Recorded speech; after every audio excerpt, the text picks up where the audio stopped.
हाँ जी, very good morning class. My name is Manpreet Singh and I am your economics teacher. Today we will discuss about topic theory of supply, your microeconomics class +1 commerce. हाँ जी बच्चे, सब तो पहले कहता है कि what do you mean by supply. Supply क्या होता है? Supply of a commodity refers to various amount of a commodity that the producer are willing to sell at different possible price of that commodity at a point of time. हाँ जी बच्चे, क्या होता है? वो कहते हैं कि सप्लाई ऑफ कमोडिटी क्या होता है? Various quantity of a commodity, ठीक है, मतलब अलग अलग कितनी क्वांटिटीज है, कितनी हम गुड्स कमोडिटी को बाय कर सकते हैं, ठीक है, जहाँ सेल कर सकते हैं, ठीक है, that the producer are willing to, जिसमें क्या होता है कि एक प्रोड्यूसर विलिंग होता है उन सभी कमोडिटी को सेल करने के लिए एट डिफरेंट पॉसिबल प्राइसेस, ठीक है, अलग अलग प्राइसेस के ऊपर of data commodity at a point of time, ठीक है, और उससे ही पॉइंट ऑफ टाइम में, ठीक है। ओके, क्लियर है। कंसेप्ट ऑफ सप्लाई क्या होता है कि एक प्रोड्यूसर जब बिलिंग हो जाता है अलग अलग कम्युनिटी को सेल करने के लिए अलग अलग प्राइसेस के ऊपर एट द टाइम ऑफ, ठीक है, this is called concept of supply, ठीक है। इसके बाद बेटा आता है सप्लाई एंड स्टॉक में क्या डिफरेंस है। पहले नंबर पर supply. Supply refers to different quantity of a commodity which producer is ready to sell at different possible price of commodity at a point of time. बेटा इसमें वही बताया गया है कि सप्लाई क्या होता है, जिसमें प्रोड्यूसर विलिंग हो जाता है डिफरेंट टाइप्स ऑफ कमोडिटी को सेल करने के लिए एट डिफरेंट पॉसिबल प्राइसेस के ऊपर, ठीक है, at a point of time में, ठीक है। स्टॉक क्या होता है? Stock refers to the total quantity of the commodity available with the producer for the present और फ्यूचर सेल, ठीक है। हाँ जी बेटा, स्टॉक क्या होता है? एक किसी भी कमोडिटी की टोटल क्वांटिटी, मतलब एक स्टॉक में पूरी टोटल क्वांटिटी होती है कमोडिटी की जो प्रोड्यूसर के पास पहले से ही होती है, ठीक है, फॉर द प्रेजेंट टाइम के लिए और फ्यूचर सेल के लिए, ठीक है। हाँ जी बेटा, सप्लाई क्या है? फ्लो कंसेप्ट है। It is measured per unit of time period, ठीक है, क्योंकि हम एट अ टाइम के अकॉर्डिंग ही एक प्रोड्यूसर विलिंग होता है गुड्स को सेल करने के लिए, ठीक है। Stock is not a flow concept, ठीक है, it is measured at a point of time, ठीक है, it is not flow concept, ठीक है। Supply is always related to price of the community. हाँ जी बेटा, सप्लाई हमेशा ही रिलेटेड होती है हर एक कम्युनिटी के प्राइस के ऊपर, ठीक है। जितना ज़्यादा प्राइस होगा उतनी ही उसकी सप्लाई कम होगी, जितना प्राइस कम होगा उतनी ही सप्लाई ज़्यादा होगी, ठीक है। Stock is not related to price of the community. हाँ जी बेटा, जो स्टॉक होता है ये प्राइस के साथ बिल्कुल भी रिलेटेड नहीं होता है। It is inventory of the firm related to expected demand. This is inventory होता है फर्म की जो एक्सपेक्टेड रिलेटेड किसके साथ होता है? जो ये एक्सपेक्ट करता है डिमांड, ठीक है। बेटा इसके बाद आता है सप्लाई एंड क्वांटिटी सप्लाइड क्या होता है? There is a difference between the term supply and quantity supplied. Quantity supplied refers to the specific quantity of a commodity that a producer is ready to sell at a specific price of the community. हाँ जी बेटा, जो quantity supplied होता है ये क्या होता है? या इसमें एक स्पेसिफिक क्वांटिटी होती है किसी भी कमोडिटी की जिसको एक प्रोड्यूसर सेल करने के लिए रेडी हो जाता है एक स्पेसिफिक प्राइस के ऊपर, ठीक है। और supply on the other hand refers to various quantity which a producer is ready to sell at different possible prices of a community at a point of time. But supply क्या होता है? जिसमें producer willing हो जाता है different quantities of community को sale करने के लिए अलग अलग प्राइसेस के ऊपर, उसमें कोई स्पेशल प्राइस कुछ भी नहीं होगा, ठीक है। हाँ जी बेटे, इसके बाद नीचे फिर सप्लाई और क्वांटिटी सप्लाइड का मीनिंग लिखा हुआ है, ठीक है। इसके बाद है सप्लाई शेड्यूल। क्या होता है? Supply schedule is a table showing various quantity of a commodity offering for the sale at different possible price of the commodity at a point of time. हाँ जी बेटा, सप्लाई शेड्यूल क्या होता है? एक टेबल में रिप्रेजेंट करते हैं, ठीक है, क्वांटिटी ऑफ द कमोडिटी और उसको उसके प्राइसेस जिसके अकॉर्डिंग कंज्यूमर प्रोड्यूसर उससे सेल करने के लिए इस रेडी हो जाता है, ठीक है। हाँ जी बेटा, सप्लाई शेड्यूल टू टाइप का होता है, individual supply schedule and market supply schedule, ठीक है। इंडिविजुअल सप्लाई शेड्यूल क्या होता है? It refers to supply schedule of individual producer in the market. इसमें क्या होता है कि एक फर्म या एक ही प्रोड्यूसर अलग अलग सप्लाई शेड्यूल अपनी मार्केट का शो करेगा। It show different quantity which a firm is willing to sell at different possible price of a community. इसमें क्या होता है? वो डिफरेंट क्वांटिटीज ऑफ कम्युनिटी को शो करता है जिसमें सिर्फ एक ही फर्म रेडी हो जाती है सेल करने के लिए अपनी कमोडिटी को अलग अलग पॉसिबल प्राइसेस के ऊपर, ठीक है। जैसे बेटा आगे टेबल बनाया गया है उसमें देखो एक फर्म के द्वारा प्राइस दिए गए हैं गुड्स के और उसकी क्वांटिटी दी गई है, ठीक है। ओके क्लास, जैसे 5, 10, 15, 20, 0, 10, 20, 30, this is individual supply schedule, ठीक है। उसके बाद है market supply schedule. Market supply schedule refers to supply schedule of all firms producer in the market producing a particular community. हाँ जी बेटा, मार्केट सप्लाई शेड्यूल क्या होता है, इसमें कोई एक फर्म नहीं आएगी, एक पर्टिकुलर चीज़ नहीं आएगी, इसमें क्या आएगा, ऑल फर्म्स आएगी, ऑल प्रोड्यूसर्स आएंगे जो मार्केट में अपनी कम्युनिटी को सेल करना चाहते हैं। ठीक है, sum total of the firms producing a particular community is called industry. ठीक है, जो सारियां फर्म्स इकट्ठियां होकर किसी भी एक पर्टिकुलर कम्युनिटी को सेल करने के लिए रेडी हो जाती हैं, दैट इज नॉट इंडस्ट्री। ठीक है, thus the market supply schedule refers to the supply schedule of the industry as a whole. तो बेसिकली हम कह सकते हैं कि जो मार्केट सप्लाई शेड्यूल होता है ये कौन सा सप्लाई शेड्यूल शो करता है, जो इंडस्ट्री का होता है। ठीक है, देखो बेटा नीचे आपको टेबल डिफाइन किया हुआ है, उसमें देखो प्राइस ऑफ कम्युनिटी एक्स दी गई है 5, 10, 15, 20। अभी देखो इसमें 2 फॉर्म्स गिवन है हमें, form A and form B. ठीक है, उनकी क्वांटिटीज दी गई है। फॉर्म ए क्या प्रोड्यूस करती है, कौन कौन सी क्वांटिटी, 0, 10, 20, 30। एंड फॉर्म बी कितनी क्वांटिटी प्रोड्यूस करती है, 0, 5, 10, 15। तो मार्केट सप्लाई कितनी होगी वन में व्हेन प्राइस 5 था, तो फर्म ए एंड बी कितनी प्रोड्यूस करती थी, 0 + 0, 0।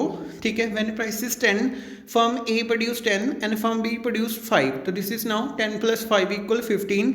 सो in this way and when price 20, firm A produce 30 and firm B produce 15। That is now market supply कितना हो गया, 30 + 15। मतलब जितनी ज़्यादा फर्म्स, जब किसी भी इंडस्ट्री की फर्म्स मतलब मार्केट में अब अपनी गुड्स को सेल करेगी, this is now market supply. ठीक है, aggregate of all the firms. ठीक है, हाँ जी बेटा आगे वही एक्सप्लेन किया हुआ है, इंडिविजुअल सप्लाई क्या होता है, ठीक है, और मार्केट सप्लाई क्या होता है। ठीक है, इसके बाद आता है सप्लाई कर्व क्या होता है। ठीक है, एंड इज स्लोप। ठीक है, सप्लाई कर्व इज, अभी देखो बेटा पहले हमने जो सप्लाई कर्व किया है this is not table representation की है, अब हम क्या करेंगे, graphic representation of supply schedule showing various quantity of a commodity offered for the sale at different possible prices of that community. बस बेटा इसमें वही है कि हम इसमें टेबल की जगह अब ग्राफ में रिप्रेजेंट करेंगे different quantity of the commodity, जिसमें प्रोड्यूसर बिलिंग हो जाता है अलग अलग प्राइसेस में अपनी कम्युनिटी को सेल करने के लिए। ठीक है, it show the positive relationship between price of community and quantity supply. हाँ जी बेटा, ये क्या करता है कि हमें पॉजिटिव रिलेशनशिप शो करता है प्राइस ऑफ कम्युनिटी में और क्वांटिटी सप्लाइड में। ठीक है, अगर higher quantity is offered for the sale at higher price of the community. ठीक है बेटा, इसमें भी आगे 2 टाइप्स है, individual supply curve and market. ठीक है, इंडिविजुअल में वही है, it is a graphical representation of supply schedule. ठीक है, ऑन इंडिविजुअल फॉर्म एक ही फॉर्म की शो करेगा इन द मार्केट स्लोपिंग अपवर्ड्स। ठीक है, it indicate positive relationship between price of the community and quantity supplied. ठीक है, अब देखो बेटा एक साइड हमें प्राइसेस गिवन है, एक साइड क्वांटिटीज। ठीक है, अभी देखो हमारी जो सप्लाई कर्व है दिस इज स्टार्टेड फ्रॉम 5 से। ठीक है, अभी देखो व्हेन प्राइसेस 5, ठीक है, तो सप्लाई कर्व कितनी थी, दिस इज नाउ 0। ठीक है, and when prices 10, supply curve भी 10। ठीक है, क्वांटिटी भी 10। When prices 15, then quantity is 20 and then prices 20, then supply quantities is 30। तो so this point supply curve अब कहाँ से स्टार्ट हुआ है, 5 से। This is now supply curve. ठीक है, हाँ जी बेटा सप्लाई कर्व सभी को दिखाई देगी, कौन सी होती है, this is now supply curve. ठीक है,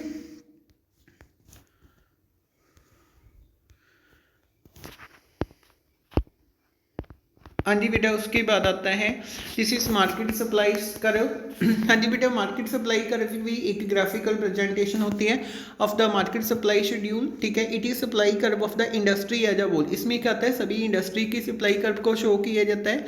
it is horizontal summary of supply curve of all the forms in the industry. ठीक है, इसमें क्या आता है, जो सप्लाई कर्व होती है वो हॉरिजॉन्टल होती है, सभी फॉर्म्स का सम जब हम निकालते हैं डेट इज नॉट इंडस्ट्री बन जाता है, उससे हम शो करते हैं। ठीक है, देखो बेटा इस जे भी हमें पॉजिटिव रिलेशनशिप शो करता है price of quantity supplied of humidity में। ठीक है, जैसे सबसे पहले देखो ए पर ए फॉर्म है। ठीक है, बी डायग्राम में बी फॉर्म है।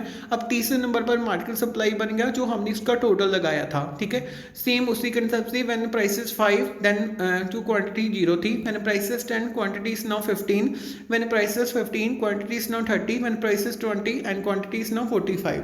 ठीक है, this is now market supply curve. इसके बाद है बेटा slope of supply curve. Slope में क्या है, स्लोप अपवर्ड होती है, indicating a positive relationship between price of humidity and इस क्वांटिटी सप्लाइड। ठीक है, बेसिकली है कि जो स्लोप ऑफ सप्लाई कर्व की होती है वो हमेशा अपवर्ड होती है, क्योंकि ये पॉजिटिव रिलेशनशिप शो करती है किसी भी प्राइस ऑफ ह्यूमिडिटी में और क्वांटिटी सप्लाइड में। ठीक है, slope of supply curve refers to ratio between change in price and change in quantity supplied. तो बेसिकली हम क्या कहें कि स्लोप ऑफ सप्लाई को हम कैलकुलेट कैसे कर सकते हैं, change in price over change in quantity supplied. ठीक है, हाँ जी बेटा, जैसे जी बताया गया इन दिस डायग्राम में S is no supply curve. ठीक है, और इसमें क्या है हमारे पास, अब हमने जैसे स्लोप निकालनी है तो वो कैसे निकालेंगे, change in price over change in quantities. ठीक है, ओके बेटा, इसके बाद आता है सप्लाई फंक्शंस। ठीक है, और डिटर्मिनेंट्स ऑफ सप्लाई। ठीक है, वो कहते हैं कि supply function study the functional relationship between supply of humidity and its various determinants. ठीक है, सप्लाई फंक्शन क्या होता है, एक फंक्शनल रिलेशनशिप होता है सप्लाई ऑफ ह्यूमिडिटी में एंड इट्स वेरियस डिटर्मिनेंट्स में। ठीक है, मतलब जो इसके फैक्टर होते हैं उन सभी में। ठीक है, the supply of humidity basically depend on it's on the price. ठीक है, जो सप्लाई होती है किसी भी ह्यूमिडिटी की वो किस पर डिपेंड करती है, इसके प्राइसेस के ऊपर। The other determinants are price, कौन कौन से डिटर्मिनेंट या फैक्टर हैं इसके, जैसे price of related goods, number of firms in the industry, goal of the firm, price of factor of production, state of technology, business expectations and government policy. Basically कहिए बेटा supply of function वो होता है, ठीक है, जो कि इसको अलग अलग फैक्टर्स को इफेक्ट करते हैं उसका फंक्शन। ठीक है, जैसे ही फंक्शन एक्सप्लेन किया गया है, supply of x commodity equal है function price of x commodity price of related commodity. ठीक है, इसके बाद क्या है, N means number of firms in the industry, G is now goal of the firms, PF means price of sector of productions। ठीक है, T state of technology। ठीक है, EX क्या है, business expectation and GP is now government policy. ठीक है, हाँ जी बेटा, उसमें पहला पॉइंट आता है ऑन प्राइस ऑफ ह्यूमिडिटी। ठीक है, इसको हम बेसिकली एक्सप्लेन करें कैसे इफेक्ट करता है। हमने देखना है कि प्राइस और ह्यूमिडिटी एंड सप्लाइड क्वांटिटी में कौन सा रिलेशनशिप शो किया जाता है, तो ये डायरेक्ट रिलेशन शो करता है। इट मीन्स क्या है बेटा, जैसे जैसे प्राइसेस इंक्रीज होंगे हमारी क्वांटिटी सप्लाइड भी इंक्रीज होगी, जैसे ही प्राइसेस लो हो जाएंगे हमारी क्वांटिटी सप्लाई भी लो होना शुरू हो जाएगी। ठीक है, number 2, price of related goods, supply of goods depend upon the price of related goods, consider a firm selling T. ठीक है, फॉर एग्जांपल हम मानते हैं कि एक फर्म सेल कर रही है टी को, if price of coffee rises in the market the firm will be willing to sell less tea. ठीक है, हम मान लो कि एक फर्म तो टी सेल कर रही है, बट अगर प्राइस ऑफ द कॉफ़ी के प्राइसेस राइस हो गए इन द मार्केट में, तो फर्म क्या करेगी, विलिंग हो जाएगी कि टी को अब लेस कर दे सेल करना। ठीक है, सो दिस वे किसी और गुड्स की कमोडिटी के प्राइस ऑटोमेटिकली एक गुड्स के प्राइस ऊपर इफेक्ट पाते हैं। ठीक है, number of firms in the industry, बेटा वही है कि जो मार्केट सप्लाई होती है बेसिकली डिपेंड करती है नंबर ऑफ फर्म्स के ऊपर, इंडस्ट्री के ऊपर। जितनी ज़्यादा फर्म्स इंक्रीज होगी उतनी ही ज़्यादा मार्केट सप्लाई होगी, जितनी ज़्यादा फर्म्स, जितनी डिक्रीज फर्म्स होगी उतनी ही मार्केट सप्लाई डिक्रीज होना शुरू कर देगी। ठीक है,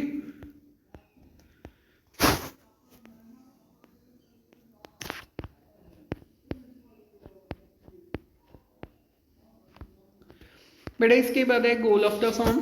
if goal of the firm is to maximise profit, more quantity of the commodity will be offered at a higher price. ठीक है, अब देखो एक फर्म का गोल ही ये है कि वो मैक्सिमम प्रॉफिट करेंगे, तो वो क्या करेंगे, हायर प्राइसेस ऊपर गुड्स की सप्लाई करेंगे। अगर उसका गोल नहीं है मैक्सिमाइजेशन प्रॉफिट, सेल है मैक्सिमाइजेशन करना, मैक्सिमम आउटपुट करना, तो ऑटोमेटिकली है कि वो सेम प्राइस पर ऊपर ही अपनी गुड्स को सप्लाई करेंगे। ठीक है, हाँ जी, price of factor of production बहुत सिंपल है कि जितनी ज़्यादा हमने फैक्टर ऑफ प्रोडक्शन के प्राइसेस भी ऑटोमेटिकली इफेक्ट करते हैं। अगर फैक्टर ऑफ प्रोडक्शन के ऊपर ही प्राइसेस बहुत ज़्यादा लगे हैं तो ऑटोमेटिकली है कि सप्लाई भी बहुत ज़्यादा होगी। ठीक है, अभी देखो, if the factor price decrease the cost of production almostly reduce. ठीक है, अगर फैक्टर प्राइसेस ही बहुत ज़्यादा हो जाएंगे तो कॉस्ट ऑफ प्रोडक्शन भी बहुत ज़्यादा हो जाएगी, जो इफेक्ट पाएगी सप्लाई ऊपर। ठीक है, स्टेट ऑफ टेक्नोलॉजी, जितनी ज़्यादा सी न्यू टेक्निक्स को अडॉप्टेड करेंगे तो उसके साथ क्या होगा, कॉस्ट ऑफ प्रोडक्शन हमें रिड्यूस होना शुरू कर देगी, हम ज़्यादा से ज़्यादा सप्लाई करेंगे। ठीक है, फ्यूचर प्राइस को अगर एक्सपेक्ट करते हैं, this is the main point of the effecting supply curve. ठीक है, एंड गवर्नमेंट पॉलिसी, उसमें टैक्सेस आ जाते हैं, सब्सिडीज आ जाती है जो गवर्नमेंट प्रोवाइड करती है मार्केट सप्लाई ऑफ ह्यूमिडिटी पे। ठीक है, बेटा इसके बाद आता है लॉ ऑफ सप्लाई। ठीक है, जो law of supply other than remaining constant quantity supplied increases with increase in price of commodity. हाँ जी बेटा, लॉ ऑफ सप्लाई क्या बताता है कि किसी भी कमोडिटी की जो सप्लाई है वो तब इंक्रीज होती है जब उसके प्राइसेस इंक्रीज होते हैं। ठीक है, this is now law of supply. जैसे देखो इन दिस टेबल में अभी प्राइसेस गिवन है 10, 11, 12। देखो बेटा इसमें क्या है, हमारी प्राइसेस क्या हो रही हैं, इंक्रीज हो रही है। अगर प्राइसेस इंक्रीज हो रही है तो देखो when prices 10 then quantity supply of quantity is now 100। ठीक है, व्हेन प्राइसेस 11 सप्लाई कितनी हो रही है गुड्स की 200। When 12 then supply of goods is 300। Means क्या है, जैसे जैसे प्राइसेस हमारे इंक्रीज होंगे वैसे वैसे हमारी सप्लाई ऑफ कमोडिटी भी ऑटोमेटिकली इंक्रीज होना शुरू कर देगी। ठीक है, इसमें बिटको बेटा इसके बाद है डाइकोमेट्रिक प्रेजेंटेशन। वैसे ही पहले हमारी प्राइसेस ओपी थे। ठीक है, और उसके बाद हमारी क्वांटिटी कितनी होगी O Q. When prices automatically increases OP 1 then quantity हमारी इंक्रीज होगी ओ क्यू 1। ठीक है, और सप्लाई कर्व हमारी इंक्रीज हो शुरू हो रही है। ठीक है बेटा, एग्जाम्पशंस क्या है इसकी, no change in price of factor production, no change in technique of production, no change in goal of the firms, no change in the price of related goods। ठीक है, no change in the price of the commodity in the near future। ठीक है, and government policy related to price and production of commodity does not change। ठीक है, हाँ जी बच्चे इसकी एक्सपेक्टेशंस क्या क्या है। ठीक है, उसमें पहले नंबर पर एग्रीकल्चर आउटपुट आता है। ठीक है, number 2 goods of social distinction and perishable goods. ठीक है, this is the main expectation to the law of supply. ठीक है, हाँ जी बच्चे this is the first part of your video. ठीक है, I hope this video understand to you. Please like and share this video and subscribe channel. Thank you very much.